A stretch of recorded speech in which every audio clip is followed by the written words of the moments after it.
আসসালামু আলাইকুম গাইস, কেমন আছেন? আশা করি ভালো আছেন। তো আপনাদের দোয়া সেবাতে খুবই আমিও ভালো আছি। তো গাইস, আমরা অলরেডি উপস্থিত হয়ে গেলাম। আজকে মাঝরাগলার চরে এসে পাইলাম। তো পাওয়ার পরে দেখতেছেন মাটি জমাগুলা, এই মাটিগুলা মানে চরের মাটি, এটা আমরা চরে এসে পাইলাম। কতটুক মাটি উঠছে এটাও আপনাদের সাথে শেয়ার করব। তো অবশ্যই ভিডিওটা দেখতে থাকেন। ধন্যবাদ। তো আমার বাবার মুখে শোনা যায়, আমার দাদা যে সময় বাইসা ছিল, এই বাইসা থাকা অবস্থায় তখন কিন্তু এই চরে একদিন আমার দাদা জমিদারি করে গেছে। তো অলরেডি এখন চর ডর ভেঙে যাওয়ার পরে কিন্তু দাদা খুব কষ্ট করে মরছে বলে শুনি, আমরা দেখি নাই। তো আমরা ঝরমার পরের থেকে আজকে মাত্র এই দাদার সম্পত্তির মধ্যে পাওয়ার হার শক্তি আল্লাহ পাক দান করলো। তো আমার দাদা দাদি মরে গেল, 40 বছর গত হয়ে গেল গা। তখন আমরা জন্মই নিয়ে আঙ্গের দাদা মারা গেল, আঙ্গের দাদিও মারা গেছে গা। তো আঙ্গের দাদি মারা যাওয়ার পরে, আঙ্গের দাদা মারা যাওয়ার পরে দুনিয়ার মধ্যে কিন্তু থিয়া গেল আমার বাপে একা, মানে আমার বাপ একলাই আছিল, এর কোনো ভাই নাই, আমাদের কোনো নিজের চাচা নাই। তো যার জন্য হয়তো খুবই কষ্টের মধ্যে দিন গেত আঙ্গরে, মানে আমরা যদি এক সন্ধ্যা খাইছি 3 সন্ধ্যা না খাই থাকছি। তো আঙ্গে বাবা 2টা বোন, 3টা ভাই, 5জন পরিয়াল, মা আছে, বাবা আছে, সব মিলে 7জন মানুষ। 7জন মানুষের মুখে আহার তুলে দিতে খুবই একটা কষ্ট হইতো। ওই টাইমে তো কষ্টেরই দিন ছিল।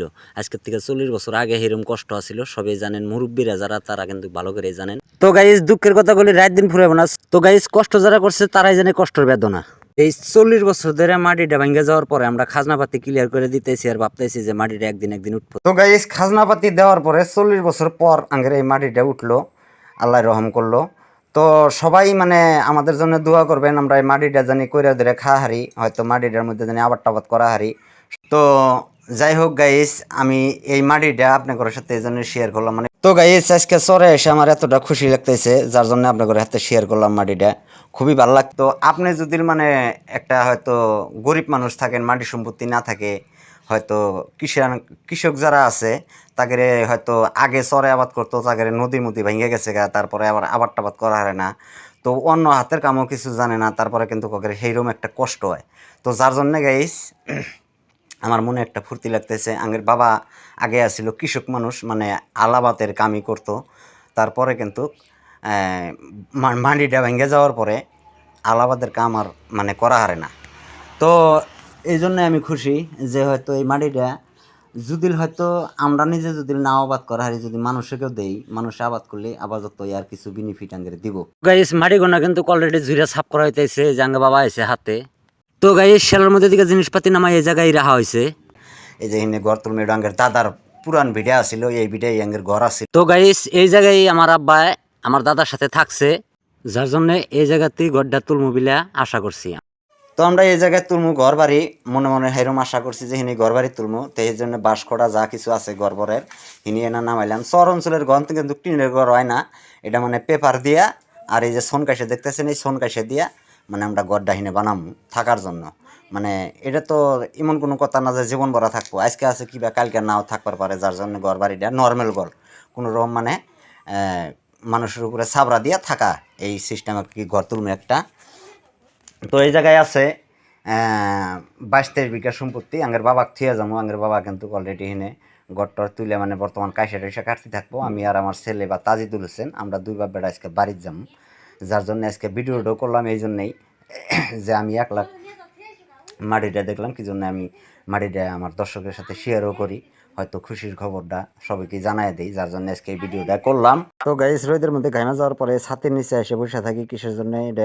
তো গাইস, এটা আমার ছেলে তাজিদুল আইছে আমার হাতে। তো অবশ্যই আপনারা দেখতে থাকেন।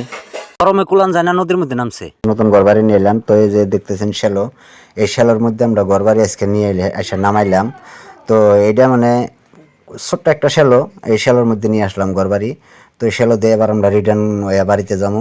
মানে এটা কিন্তু একদম ব্রহ্মপুত্র নদী, নদীর কাছারেই, মানে এই নদীর জন্যই যেমন চরটা উঠলো না এতদিন ভরা। তো খালি নদী আর নদী, এর মধ্যে আর কিছু নাই, মানে নদী বিনা আর কিছু নাই, নদী আর চর, নদী আর চর, তারপরে আর কিছু নাই। তো এটা দেখতেছেন যে আমার হাতের সামনে জুবির গোবার ব্রিজ একদম বগলে পড়ে আমার, মানে high road, international high road, জুবির গোবার ব্রিজের বগলেই পড়ে আঙ্গের মাটিটা। তো এই জায়গার থেকে আসলাম আমরা বাড়ি বিহি আইছি, এখন উজায় বিহি জানাকবো, উজান মিহি জানাকবো আঙ্গেরে।